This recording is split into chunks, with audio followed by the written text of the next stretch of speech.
శివుడు ఎంత ప్రొటెక్టివ్ అంటే, నీకు ఎవడో ఒక శత్రువు ఉన్నాడు, వాడు నిన్ను చూసి ఓరవలేకపోతున్నాడు, ఎప్పుడూ నీకేదో ఒక హాని జరగాలి చెయ్యాలి అని చూస్తున్నాడు. నువ్వేమో రోజు శంకరుని పూజిస్తావు. శివుడు ఏమంటాడు తెలుసా అప్పుడు?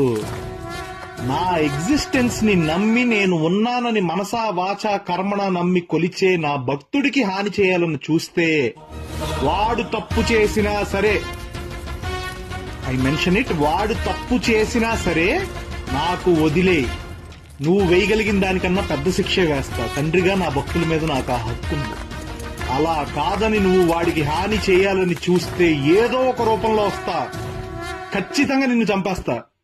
ఆ చంపడం కూడా అలా ఇలా కాదు, మళ్ళీ ఇంకో జన్మెత్తాలి అన్నప్పుడు నీ ఒంట్లో ఆఖరి రక్తపు కణం కూడా బెదిరి చచ్చేలా చంపుతా అంటాడు శంకరుడు. అంత ప్రొటెక్టివ్ అండ్ అంత ప్రేమ.